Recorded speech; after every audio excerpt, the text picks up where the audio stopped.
আপনার ওয়াইফাই ঠিক করার জন্য। ও আচ্ছা ঠিক আছে, ভিতরে আসো। জি জি স্যার। চলেন, এটাই হলো আমাদের ওয়াইফাই লাইন। আচ্ছা স্যার, আমি 5 মিনিটের ভিতরে আপনার লাইন ঠিক করে দিচ্ছি। ঠিক আছে, তুমি কাজ করো, আমি আমার রুমে যাচ্ছি। হ্যাঁ আচ্ছা স্যার, ঠিক আছে।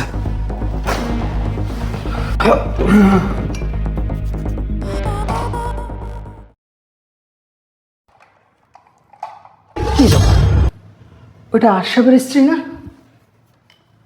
হ্যাঁ, ওটা তো আশরাফের স্ত্রী, কিন্তু এখানে কি করতেছে? এটা কি আশরাফের কোনো আত্মীয় স্বজনের বাসা? না না, আশরাফের সকল আত্মীয় স্বজন তো আমি চিনি। তাহলে এই স্যারের সাথে আশরাফের স্ত্রী কি করতেছে? বিষয়টা আমার কাছে রহস্যজনক মনে হইতেছে। যাই, আমি আশরাফকে গিয়ে জিজ্ঞেস করি এই বিল্ডিংয়ে ওর কোনো আত্মীয় স্বজন আছে কিনা, না হলে ওর স্ত্রী এখানে কি করতেছে। যাই। Sir, sir. হ্যাঁ আসতেছি আমি। বৃষ্টি, তুমি একটু বসো, আমি মিস্ত্রি সাহেব ডাকতেছে, একটু দেখা করে আসি। আচ্ছা ঠিক আছে। আচ্ছা, এই তোমার কাজ শেষ হয়েছে? আর কত বিল হয়েছে? না স্যার, কাজ শেষ হয় নাই, অনুতে প্রবলেম হয়েছে তো, একটা অনু লাগবে। ও তাহলে কি বাজার থেকে আমাকে অনু কিনে আনতে হবে? না না স্যার, বাজার থেকে আনতে হবে না, আমাদের নিচে লোক দাঁড়িয়ে আছে তো, ওর কাছে আছে অনু, ওর কাছ থেকে নিয়ে আসে, আপনি শুধু পেমেন্টটা করে দিলে হবে। আচ্ছা ঠিক আছে, টাকা নিয়ে তোমাকে ভাবতে হবে না, আমি পেমেন্ট দিয়ে দেবো। আচ্ছা স্যার, ঠিক আছে। আচ্ছা ঠিক আছে, যাও। পুত কইরা দিমু আমি, পুত কইরা দিমু। আশরাফ, ওস্তাদ কাজ শেষ? আর শোন, কাজ শেষ হয় নাই, আগে কথা শোন। এই বিল্ডিং এ কি তোর কোনো আত্মীয় স্বজন আছে নাকি? না না ওস্তাদ, এই বিল্ডিং আমার কেন আত্মীয় স্বজন থাকে? তাছাড়া যেগুলো আমার আত্মীয় স্বজনের বাসা সব কিছুই তো আপনি চিনেন, তাই না? তাহলে যে তোর স্ত্রীরে এই বিল্ডিং এ দেখলাম। ও আমার স্ত্রী এখানে, ও হয়তো এখানে টিউশনি করাইতেছে। ওস্তাদ আপনি তো ভালো করে জানেন আমার স্ত্রী বাচ্চাকে টিউশনি করায়। আরে না বেড়া, টিউশনি মিশনি কিছু না, আমি যে ফ্লোরে ওয়াইফাই ঠিক করতে গেছি না, ওই ফ্লোরে ওই সাহেবের বেডরুমে তোর স্ত্রীকে দেখছি, সাহেবের সাথে ঘনিষ্ঠ মুহূর্তে কথা বলতেছে, হাসাহাসি করতেছে। আপনি তোমার সাথে মজা করতেছেন না? এই ধর বেড়া, আমি কি মজা করার মানুষ নাকি? আমি তোর সাথে কখনো মজা করছি? কথা তো সত্য, আপনি তো মজা করার মতো মানুষ না। আমার স্ত্রী বিল্ডিং এ কি করতেছে? বিষয়টা তো আমার কাছে খুব রহস্যজনক মনে হচ্ছে ওস্তাদ। আমার কাছেও রহস্যজনক মনে হইতেছে, নিশ্চয়ই এখানে কিছু চলতেছে। শোন, আমি স্যারের কাছে বলে আসছি যে আমি অনু আনতে যাই, তুই একটা কাজ করবি, তুই অনু লাগানোর কথা বলে তুই আমার সাথে ভিতরে ঢোক, দেখ যে আসলে তোর স্ত্রী এখানে কি করতেছে। হ্যাঁ ওস্তাদ, আপনি একদম ঠিক কথা বলছেন, আমাকে বিষয়টা জানতে হবে, আমার স্ত্রী এখানে কি করতেছে। চলুন ওস্তাদ, চল চল আমার সাথে, আয় আয় ভিতরে, চুপচাপ থাকবি, কোনো কথা বলবি না। চল ভিতরে চল, আয় এদিকে তুই, ওই দেখ, ওটা তোর স্ত্রী না? ওস্তাদ আমার স্ত্রী, কিন্তু এই জায়গায় কি করতেছে দেখ, কেমনে হাসাহাসি করতেছে, সেটা তো আমিও বুঝতেছি না। দাঁড়া, আমি দেখতেছি। Sir, sir. হ্যাঁ আসতেছি। ও আসো, নিয়ে আসো। হ্যাঁ স্যার, ওরা নিয়ে এসেছি, ওই অনু লাগাবে। আচ্ছা ঠিক আছে, লাগাও। আচ্ছা যা, তুই অনু লাগা। স্যার, ও একটা কথা ছিল স্যার। হ্যাঁ ঠিক আছে, বলো। স্যার, কিছু মনে করেন না। আরে না না, এখানে মনে করার কিছু নাই, বলো। স্যার, আপনার বাসায় যে মেয়েটা আছে না, উনি কে? ওটা আমার গার্লফ্রেন্ড। গার্লফ্রেন্ড? হ্যাঁ দেখো, আমার বয়স হয়ে গেছে, আমি 2-4টা গার্লফ্রেন্ড নিয়ে না থাকলে আমার ভালো লাগে না। এই তোমার কাজ হয়েছে? আশরাফ, তুমি? এই তুমি ওকে চেনো নাকি? ইয়ে না, মানে আমি ওকে চিনি না। এই, তুমি ওকে চেনো না মানে? ওনা তোমার স্বামী? দাঁড়াও ভাই, এখানে কি হচ্ছে? এ বলতেছে ও আমার স্ত্রী, আর ও বলতেছে ওকে আমি চিনি না। ভাই বলো তো কি হয়েছে? স্যার আপনি চুপ থাকেন, আমি দেখতেছি বিষয়টা। মিষ্টি, তুমি আমাকে চিনতে পারতেছো না? সত্যি কি তুমি আমাকে চিনতে পারতেছো না? দেখুন, আপনাদের কোথাও ভুল হচ্ছে।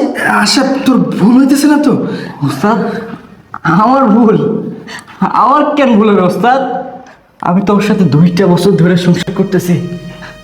বৃষ্টি, সত্যি কি তুমি আমাকে চিনতে পারতেছো না? বাহ বাহ বৃষ্টি, বাহ, আজকে তুমি আমাকে চিনতে পারতেছো না? অসাধারণ অসাধারণ দৃশ্য। অবশ্য না চিনারই কথা, কারণ আমি তো একজন গরিব, আমি তো একজন সামান্য মিস্ত্রি। তুমি তো তোমার ভালোবাসার মানুষ পাইছো, টাকা পয়সাওয়ালা সাহেব পাইছো। মিষ্টি, তুমি টিউশনি নাম করে প্রতিদিন এই সমস্ত নোংরামো করে বেড়াও। এসব নোংরামো করার আগে তোমার কি একটা বারে বিবেকে বাঁধে না? তোমার কি একটা বারের জন্য মনে হয় না তোমার একটা স্বামী আছে, তোমার একটা সংসার আছে? কিভাবে পারলা, কিভাবে পারলা এমন কাজ করতে? ওস্তাদ, আমি এটা জাস্ট কল্পনা করতে পারতেছি না।